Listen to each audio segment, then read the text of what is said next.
Hi, welcome to the Ellis Talker Show. I'm DV LeBron. Do you have construction needs? Maybe you need to get stuff done around the house, or maybe you need a pergola. Check out K&H Construction out of Waxahachie. Chris Helms, he's a local guy. He'll get you all fixed up, and let him know DV LeBron sent you.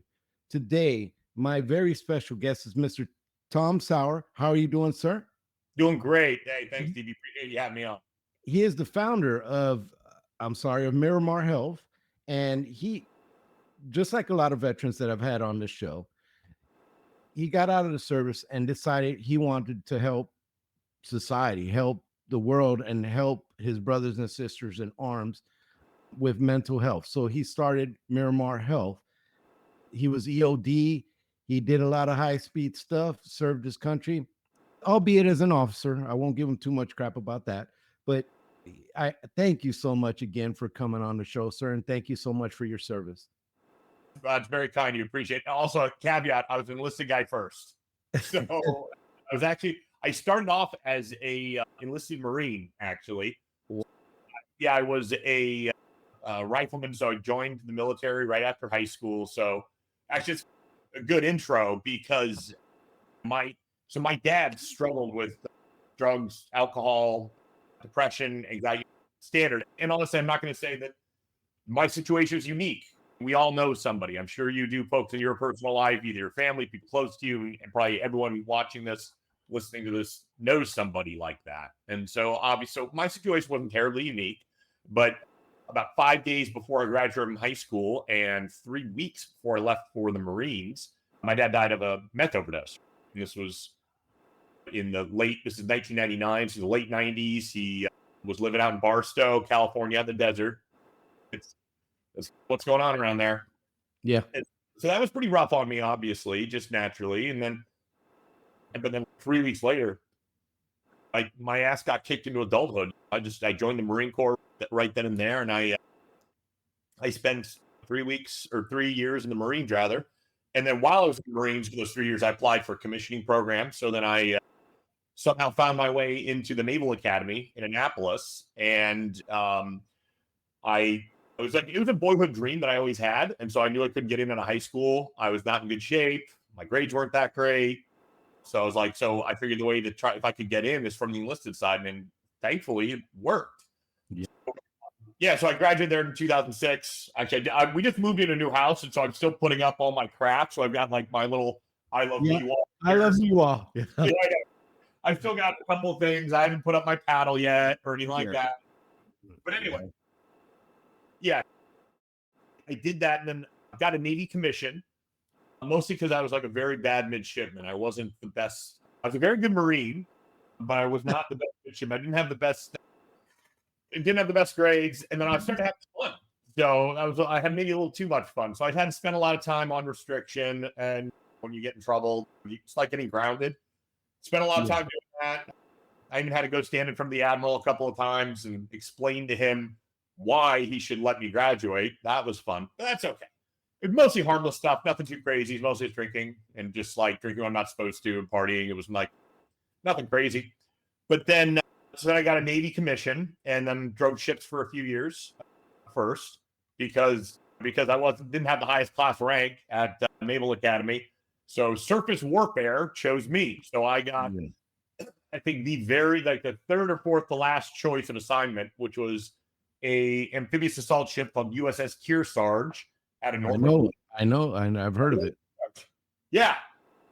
But the thing is, like, a lot of people thought, oh, God, an amphib ship out of Norfolk, that's terrible. Because a lot of the other kids who were going surface warfare, they wanted the shiny new destroyer out of Hawaii or San Diego. And I got the amphib in Virginia. And also, my life, I loved it. It was a great time. I really enjoyed it. And then, but I always wanted to do something different.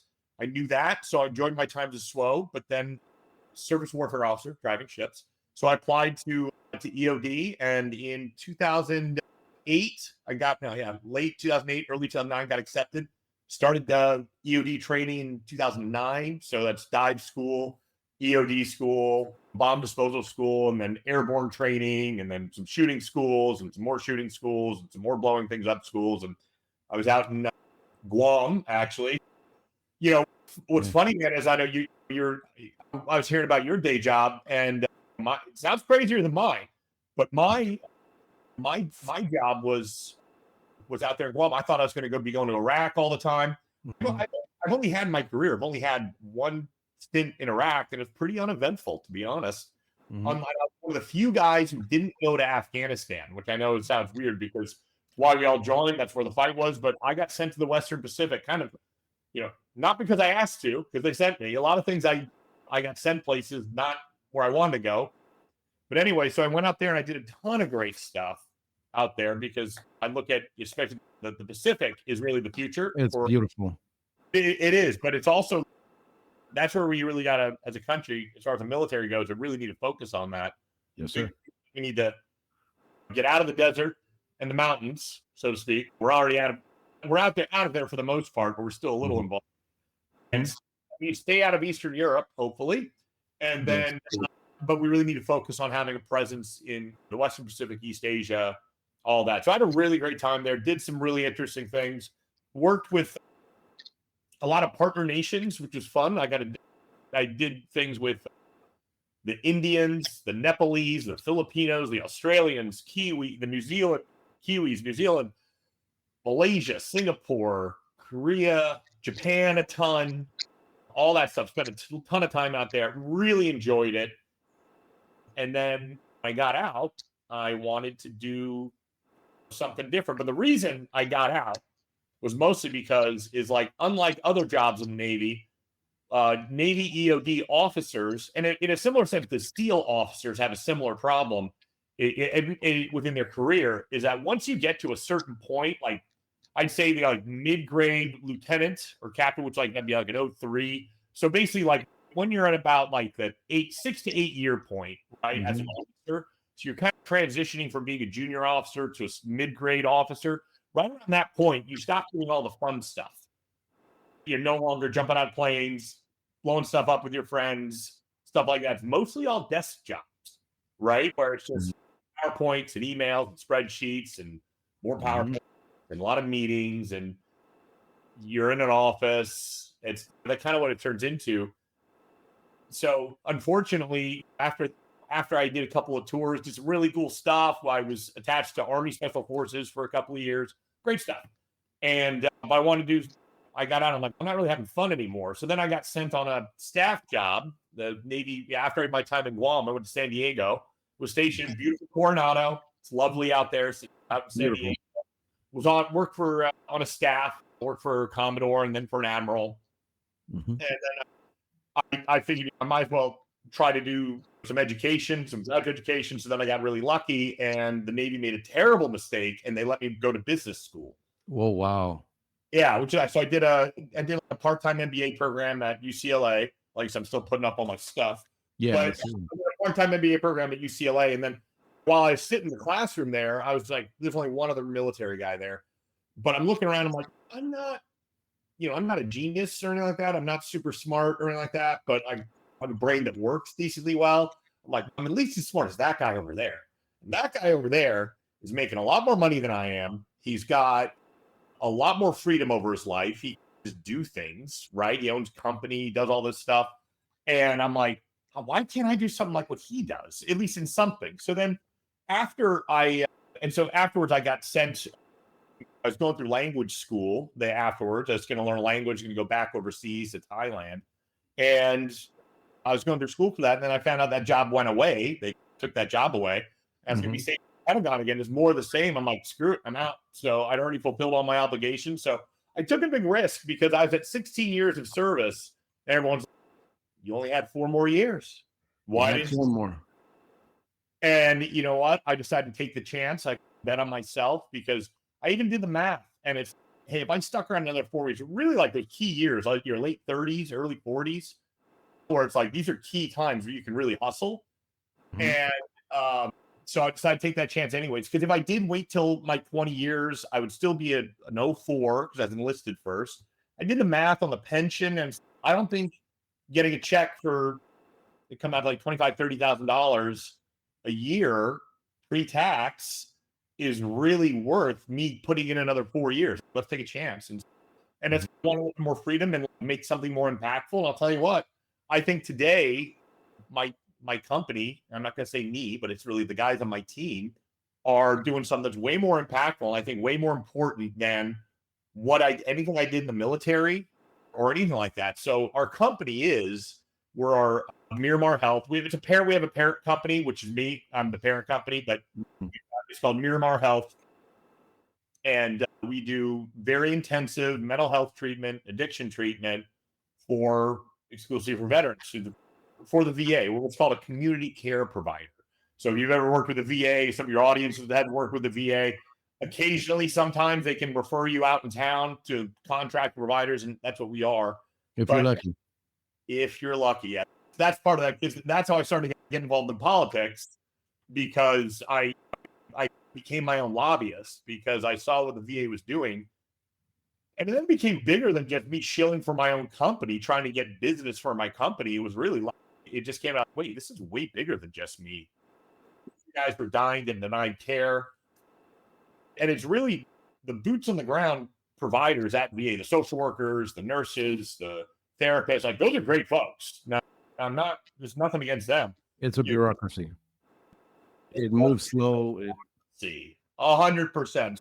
So then I found myself about a year or so into I found myself, I testified before the House Veterans Affairs Committee. I might be testifying again, actually, in the not too distant future. Mm-hmm.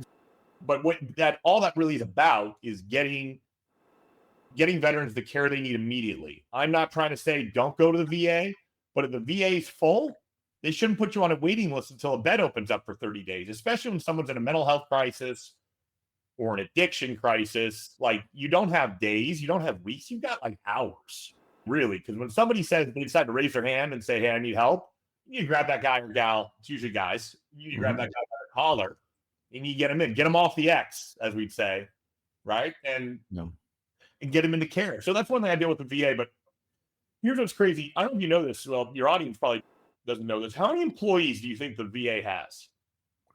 Oh, wow, guess. It would probably be in the 100,000 range, or 40 to 100,000. 480,000. Now that's before some of the reduction in force that the secretary is doing right now, but still about 480,000. To give you an idea, is that the VA has more employees than the United States Army has soldiers. Yeah. That's insane. That's nuts. It's huge. Now, have you ever been to the Dallas VA? Not Dallas. I've been to San Antonio. Loma Linda is a maze, but Dallas is special.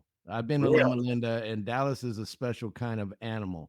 But going back to the stuff you were saying, I remember Tahiti Ramas in Guam, and that they had the biggest, at the time, they had the biggest Kmart in the world or something like that. That's what they like. That they like to brag about that. And I did I was on the Peleliu, so I know about the Gator Navy.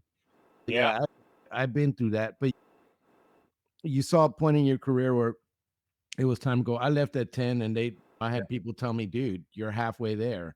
And while I didn't get into business and I just kept going with government, it was time to go. There was a shift in the way and we were chopping it around the same time, sir, because I went in 96. You were 99, 2000 roughly, and I got out in 06, and we were chopping around the same time, and it was just it was a change in there.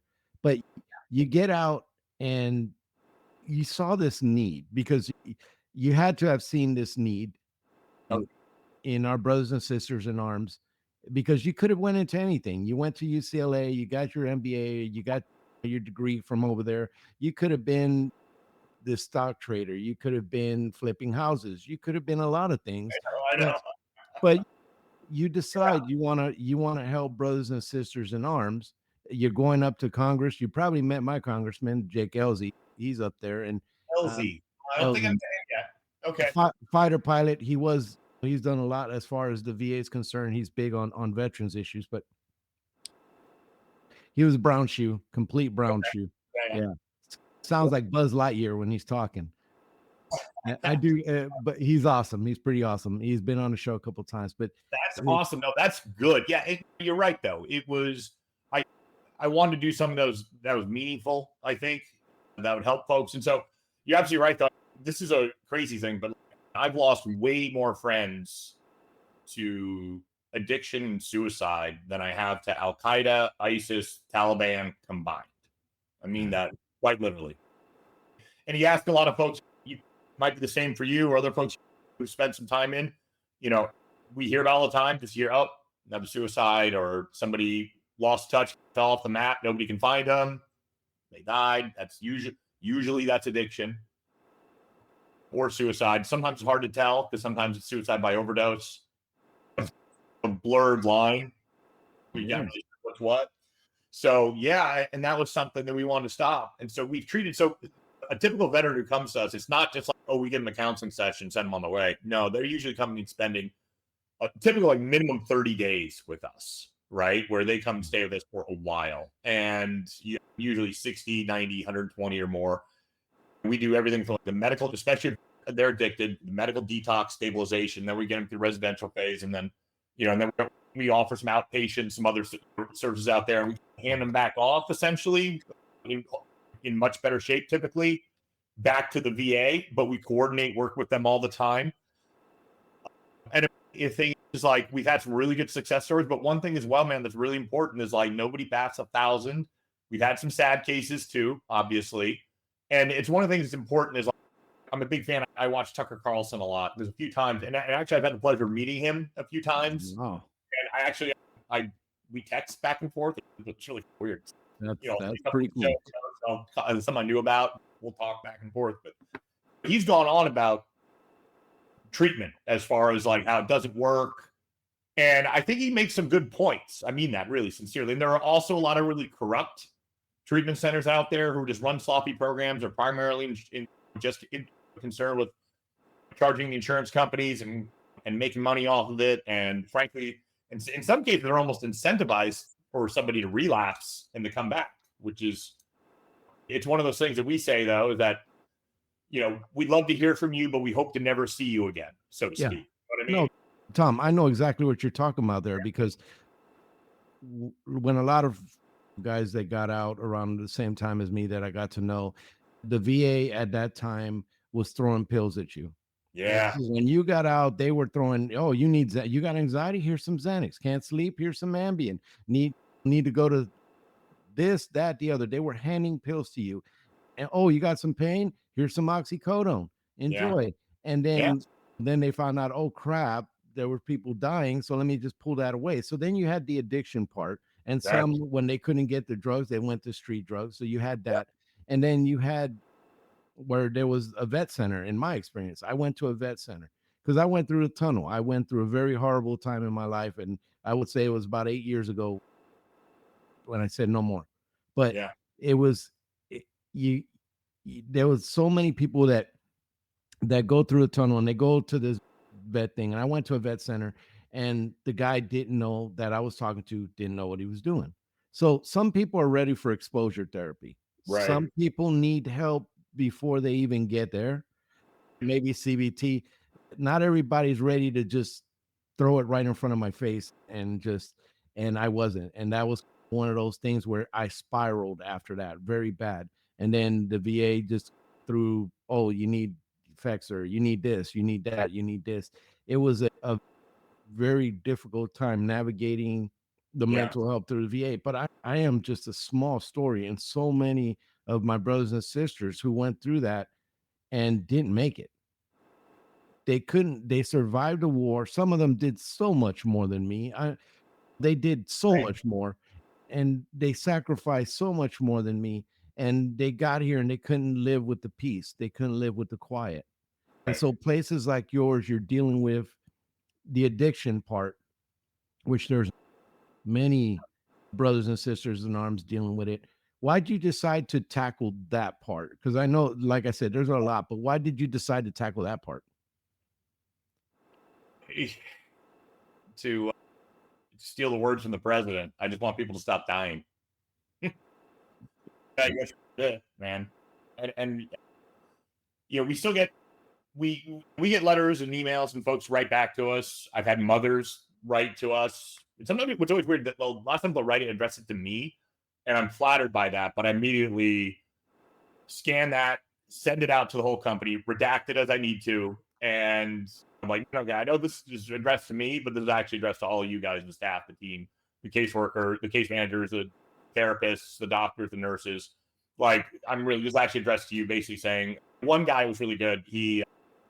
What I thought was really nice is he sent us a copy of his pay stub from the job that he got, because he's finally able to hold down a job. Wow. And so sent his first paycheck, right? And he's working at like an assisted living home or something. And but that was just like really cool to see that. And look, dude, I'm in the grand scheme of things, I'm pretty small. I'm not going to change the world, and I know that. But if I can change the individual worlds, change this person, we can change this person's world, we can change this person's world, then okay, that's it's one vet, one brother, one sister at a time. I think I did hinder myself when I would approach that. Now I'm better. Now I can approach and understand that I can't save that person.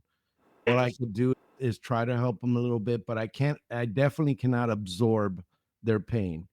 And before I would absorb it, and it would just destroy me. It would send me down a bad place. But there's just so many that need that help. You see them sometimes just on social media where they're walking around in this daze, and you can physically tell they're hurting. And just to step up on that's an individual helping those individuals, but you get so many of those individuals. Think about that life that came out of the tunnel, and now they're doing, like you said, they're working in here or they're doing that. Has there been one story that really just shook you, where you said, man, this is exactly where I'm supposed to be?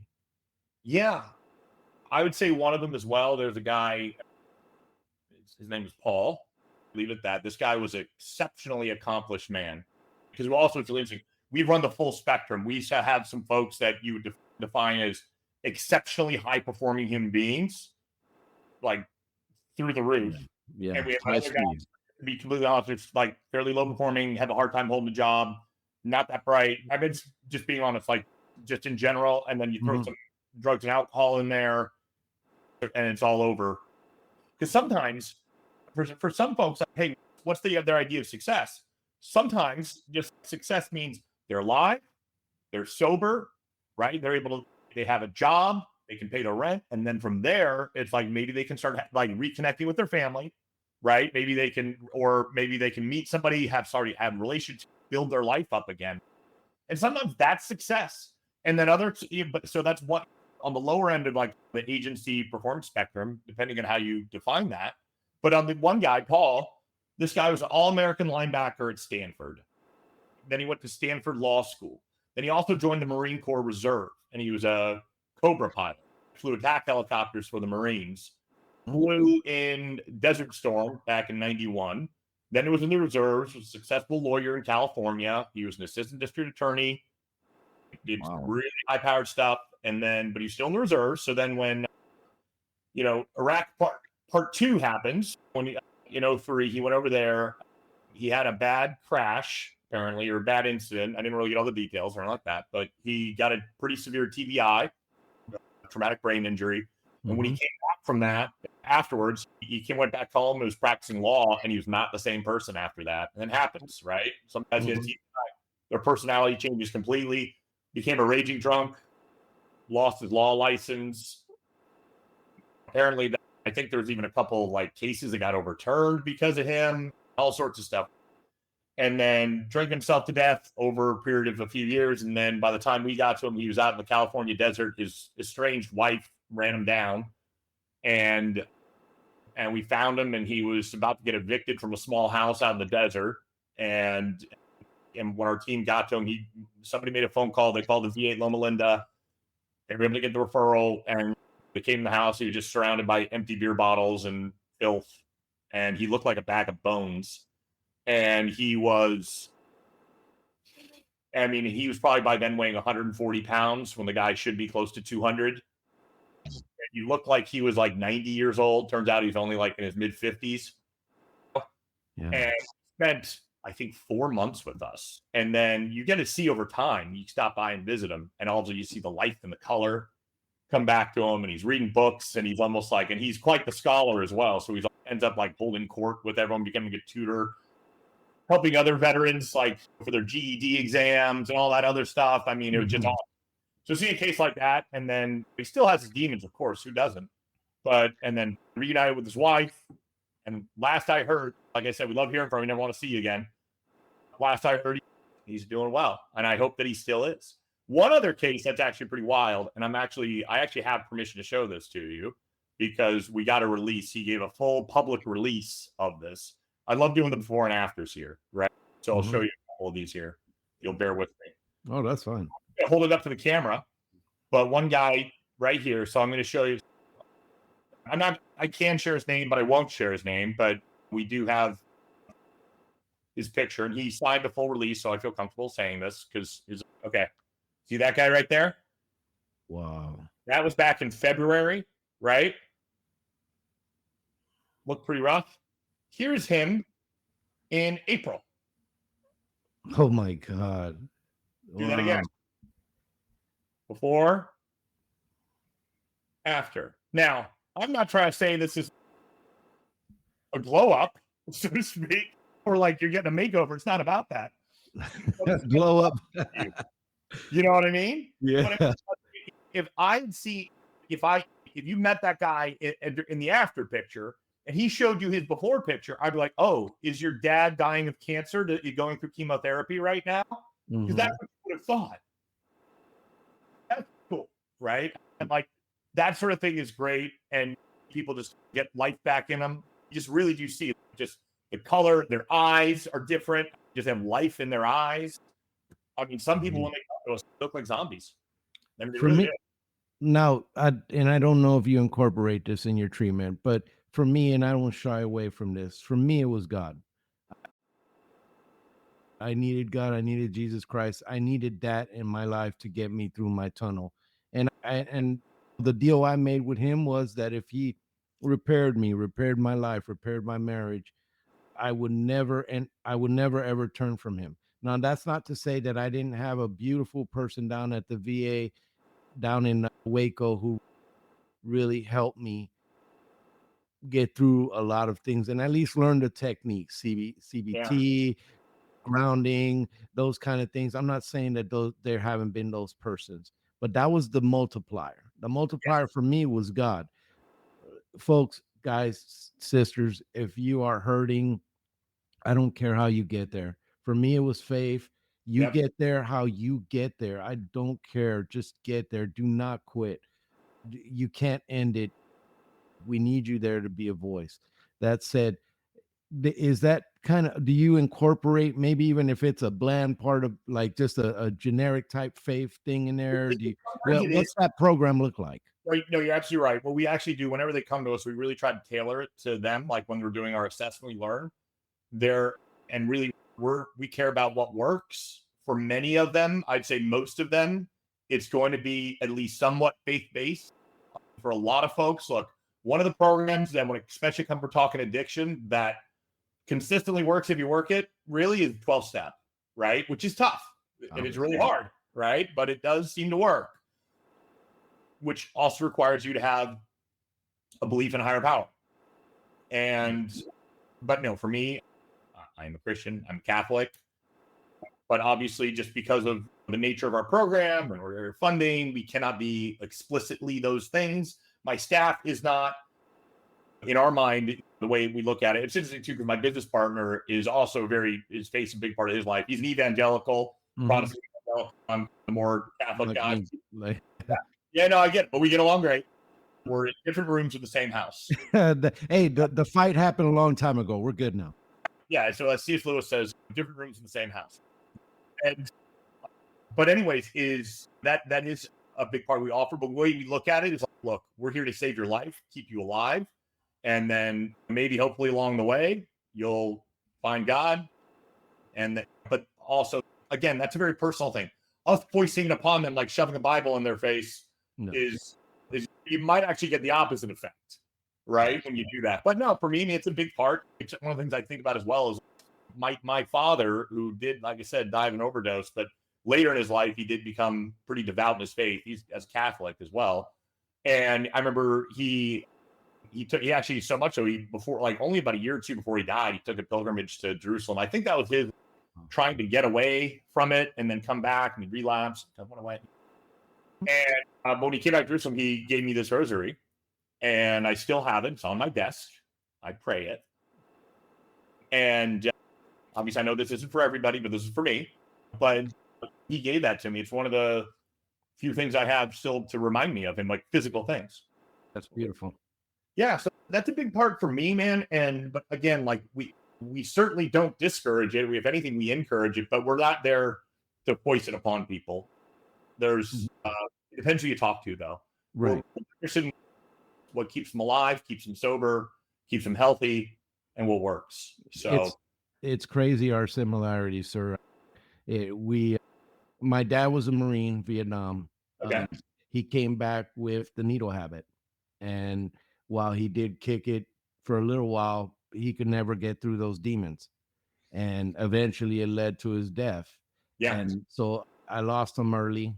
I lost him shortly. Like, you were probably about 18, 20 when you lost him. I died in 99, actually, right before I left for boot camp. So you were 18, right? Roughly. Yeah, you were about 18. I lost mine right before my 14th birthday. So we both had a dad who dealt with that. I don't know if your dad was a vet. Mine was Marine, and just the stuff that brings. And then to turn it around and do this, address addiction and address these depressions, the PTSDs, the things that people are going through in that, and especially our brothers and sisters in arms. Now, when a vet comes to you, tell me about the actual system. A vet comes to you, says, and maybe not to you, but just in general. Yeah. Tom, I'm suffering. I got nightmares. I'm at the worst point of my life. Go. What's interesting, though, is a little bit the way it works. It usually starts with the VA, right? Because we don't actually we don't really market ourselves in that way. We just have relationships with about a dozen different VA hospitals in the Western United States. That's who we're contracted with. And so usually the first touch point that a veteran has when they come to us is not with us directly. It's actually usually with their VA provider or social worker. And more often than not, they're coming in through the emergency room.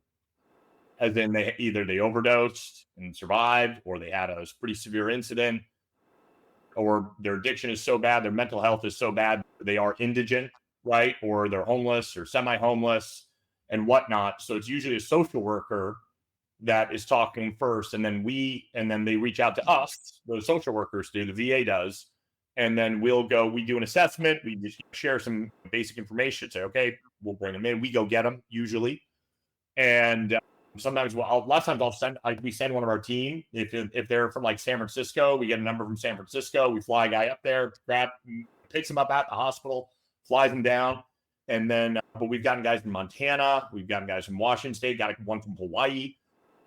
But what we'll do is, so then when they come to us, we're there. It's just a lot of it's really clinical stuff, but it's like, hey, make them immediately feel safe at home.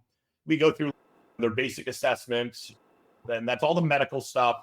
We're gonna do your analysis, see how much drugs you have in your system, all the standard stuff. They'll check in with our physician, our nurses, but then it's there to, hey, especially if it's detox, if they got a lot of drugs in their system and they're detoxing out.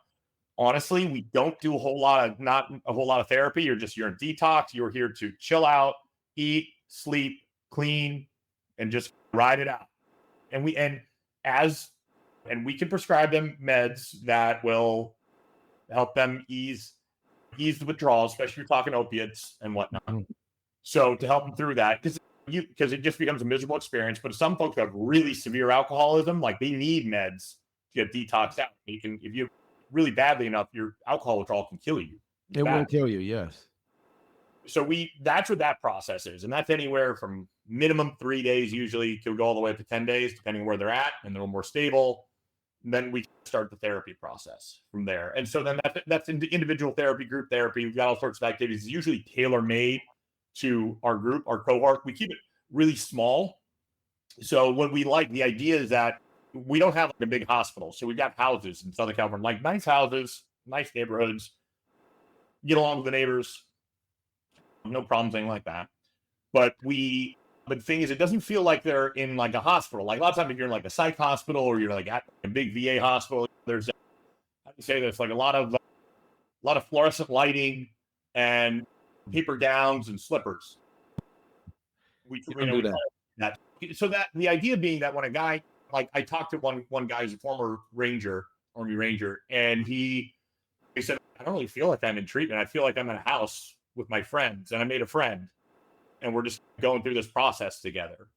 And so we try to keep it really small and intimate. So usually rarely is there more than, if you're there as a veteran, there's rarely more than 4 or 5 other people with you in that house, and you're usually outnumbered by staff usually. So it's meant to make them comfortable, but you try to make their life a little bit comfortable and easy, because the process of going through treatment is really hard. Yeah. Mentally, emotionally, all that stuff. It's really, and a lot of times physically too, because even when you're out of our detox period, doesn't mean you're all better. You're at a point where you're stable, where you can, like, time to start doing the work. Doesn't mean you're okay. And I gotta put a caveat on all of this. I'm not a clinician. I'm not a physician. I do not pretend to be one. So these are just my observations and as a layman and things I learned from here. A lot of this all started with me just starting the company, hiring the folks, having to get the right team. Getting the right team is so important. We feel that finally we've got a great one. We have had ups and downs, just like any business.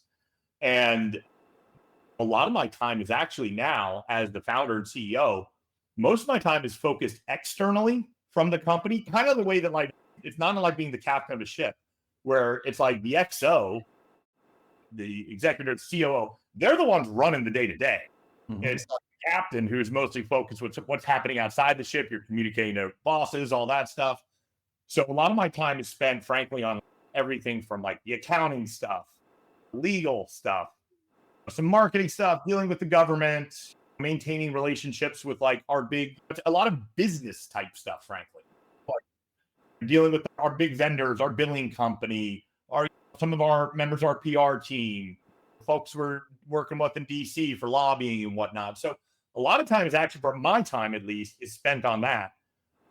When we were really small, we were actually quite focused on I was a little bit more involved, but now I've got a really good team. Now I'd stop in on the house and say hi to them and all that. I still do that from time to time, but sometimes it sounds weird, but every once in a while I show up and then some people are like, oh, the boss is here. Mm-hmm. Right? Every once in a while people start coming in with problems that they want you to fix that I'm not in a position to fix, because again, I'm not a clinician. I'm not a physician. So a lot of that I really rely on my team to do nowadays. But it was like starting off I was a little bit more involved in a lot of that stuff. Trying to find the people that care, has that been difficult? Because there's a difference between having a doctorate, a psych master's, social work, and actually being able to be educated enough to do the job. And there's a difference between that and caring. Has that been a difficult thing to find? Surprisingly, a lot of folks really do care, because a lot of folks wouldn't be in that line of work if they didn't, if you're not a people person. I'll say this much though, and this is a controversial opinion I'll say here, and then I'll tell you my executive director, who's a therapist by trade, who kind of he's my general manager. Mm-hmm. He's a therapist by trade. He's a therapist as well. Is one thing that he'll say is that there are a lot of people who are in the mental health field. That's either therapists, psych nurses, counselors, anything like that. I'm not saying all of them. I'm not even saying most of them, right? But there's a disproportionately high number of people who are in that field because they've got their own issues and they're trying to work it out themselves. And sometimes they project their problems onto the patient. Now, fortunately, we haven't had to deal with that too often. We've had to deal with it a little bit, though. Like I said, I'm really glad we've got the good team we've had now. It does happen. It does happen. No, it does happen. It's sometimes it's folks who are just, again, either working through their own mental health issues as well, or again, projecting on others, haven't quite sorted it out. And that can impact things a lot. And then also we've got a pretty good chunk of our employees have been veterans as well, which is really helpful. And then we've also got a number of employees who are in recovery themselves. Now, they're many years sober. They're 10, 15 years they've been sober, but a lot of them had, I'm really surprised, actually. A couple of folks, as I got to know them, they volunteered to me some of the stuff they're past. Like, oh, really? Oh, shit. Okay. And sharing, very much a sharer. Yeah. Yeah. And Well, who better to deal with the devil than somebody who's dealt with him? I agree. However, there are some folks, not most, not all, not even most, but some who also, those are the ones you still have to watch out for too. Because sometimes it's still, it's too close. It's too close of a. Yeah, no, it is. And also being a therapist is, because I even have a lot of criticisms of the therapy industry as a whole. I'm not saying it isn't good. I'm not saying we don't need it. But I feel that there are some folks out there that are in there that a lot of folks, I think, seek out therapy almost as like a prophylactic. I don't know if that's always the best move, because sometimes you find yourself being told that there's something wrong with you when there isn't really anything. You just got to work some stuff out. Like, we don't have that. The folks we do, so the therapists that aren't working, they're working hard, and the patients that they work with are folks who they need it. Are working through some shit, like really heavy stuff, right? Yeah. Like, as opposed to, because we're in Orange County, California, which is a pretty affluent part of the United States, right? So there's a lot of other therapists out there who work out of an office, and it's like a lot of their time is spent giving self-assurance to a wealthy Orange County wine mom who hates her husband and her kids don't respect her anymore, and or maybe that's for Xanax or something. There's some of that where, and just getting a lot of head pats from a therapist. People go to that for some reason. Yes. I don't know if that's the best use of someone's time and money in therapy. However, I think they're really serious situations like folks we deal with that are. No, some people pay just for the affirmations. Yeah. And you're okay. Like, hey, you just need to get your shit together. Yeah. No, it happens. And it does. Mean, we need to go to therapy for 2 years of therapy to work out this problem. Now it's like, maybe you should just get together. Now, again, I'm not a clinician. I'm just saying this is my observation. And this sounds weird, but also I think that physical activity is very underrated. Yes. Yeah. I should say that the best antidepressant in the world is a barbell. So it's real. Yeah. Yeah. It's real. You have to lift weights, but I'm just saying that's something that I like to do, but like something physical, running, it's something that's like strenuous. I think that's important to do, right? When you push yourself, you'll get those endorphins. And not only that, but you start looking better, you start feeling better. It's 100%. that I'm not a clinician, I could tell you. Yeah. When I'm looking better, I'm feeling better, etc. But you don't need to be one to know that. There are certain things out there that should be obvious. You don't need to be a doctor to understand, right? Like you know that. And I think that like from your brain chemistry, all sorts of stuff. Like, if you're doing physical activity routinely, then all of a sudden things start to get easier. And one reason also I like it and this is why I'm not some big jack guy or anything like that, but I enjoy lifting weights, or it may be something like running or cycling or doing something physical. But what I like about weightlifting is that you can show, you've got your little book here, whatever. This is my book. You've got, or an app or something. And what you can do is you give yourself a success every time you go in there, because that day you got a little bit better at something, and it's tangible and it's documented. Like, I did one more rep than I did last week, or I did 5 pounds more than, and you can show it, you can look at it, and you can see I am a little bit better today than I was yesterday or last week. And again, I think that's more just in general terms, and we really do encourage, and we've had trainers come out and to get our guys physical. A lot of times, by the time somebody comes to us, sometimes there's such a medical wreck as well that we're happy if they're able to take a walk around the block. Yes. Right. Just like that, we're happy if that's it. They're not ready to start like doing CrossFit or something crazy. Right. Right. We're just happy that they're being healthy and being physical, and let's focus on getting you off the drugs.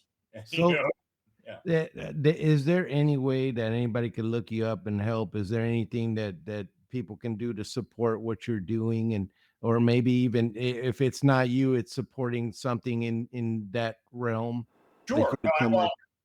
I'll say this about you. Yeah, here's something as well. A couple of things. If anyone, one thing, call your congressman. I know that sounds crazy, but there's actually a bill that's in Congress right now. It's called the Access Act, right? And what this will do is this will improve access to care for mental health and addiction treatment for veterans. So just run it back, a little bit of background on this and why it's important is that in 2017, we had the Mission Act, right? That was signed in by President Trump in the first term, and it went into effect in 2018. That created the Community Care Network, of which I'm one of these community care providers. So what happened is the VA, unfortunately, and this is not like a, put it this way, is that, it tells veterans that, hey, if you need help, you need care, you should have choice in your care, right? You say, hey, actually, I don't think the VA is the best one for me. I would like to seek help from this community care provider. And that's how the law is written. What happens is, take you back to high school civics class or Schoolhouse Rock, is that when a bill gets signed into law, then the law from there goes to the relevant federal agency, in this case, the Department of Veterans Affairs, and then they've got a whole battalion of lawyers who look at it and they create policy based on the law. What happens is there's an awful lot of like artistic license that some agencies might take when they're turning that law into policy. Or presidents or politicals or. I'm trying not to be partisan here, man. But yeah, absolutely. I think the Mission Act is one of the best things that President Trump did during his first term. And I hope the Access Act gets it signed into law. So what they would do is they would actually now limit most VA hospitals will not refer out to community care or only do so as a last resort.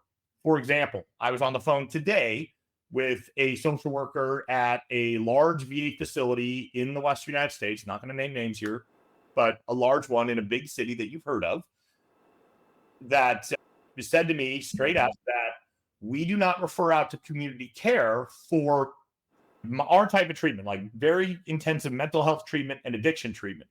We don't refer out to community care unless all 3 of our hospitals in the state are full for the next 30 days. So that means that they have to have no beds available we're talking for their inpatient mental health addiction treatment facility. All 3 in the state have to be full, booked out for 30 more days. If it's 28 days, that guy has to sit on a waiting list for 4 weeks. As we discussed earlier, you don't have 4 weeks. No. You might not have 4 hours. So when you get them. So that's their current policy, which what that really is, it really comes down to government agencies like the VA protecting themselves. Now, that's not the intent of the Secretary of VA or the president right now, but that's what's happening at that deck plate, boots on the ground level, right? Mm-hmm. So what the Access Act does, frankly, what it really does, it specifies, holds VA's feet to the fire saying, no, you shall do this. Now, it's getting good support in Congress. I know that President Trump and Secretary Collins support it, which is good. But the thing is, there's obviously getting resistance. The Republicans is a Republican-sponsored bill, and it has support of all the Republicans. There are some other folks in Congress that are doing what they can to slow it down, as you can imagine. So it's really important that gets signed, that gets passed through Congress and signed into law. So to recap it, if there's anything your audience do, is call your congressman, call your senator, especially your senators right now, and tell them that you really need to see the Access Act signed into law to give choice for veterans. Yeah, no, I'm going to look further into that because I didn't know about that, and I will help any way I can on spreading the word on that. That's very kind of you. Because what happens, and I know exactly what you're saying, caring for the bureaucracy becomes more important than the mission. And the mission is you got a vet in despair and you have to help them. And what is the best way to help them? That's the mission. And then the bureaucracy says, no, he has to wait 30 days because we got to make sure we fill all our beds. That's how you kill veterans. And that's not cool with me. It never has been. But I understand, unfortunately, I have now, 30 years with the federal government, and I understand how this goes. I really do appreciate you coming on the show. I hope I can have you again and we could talk further about this. I've enjoyed talking to you, and I love when I see brothers and sisters in arms trying to make things better for our other brothers and sisters, or just in general. How many vets I've talked to that and you have too, that have just dedicated their life to fixing society in some way, shape, or form, even if it's one person at a time. And I love you guys for that. And I really do appreciate that. TV. Appreciate I that. will keep you in prayer over that, brother. Can you stick around after show real quick? Of course. Thank you.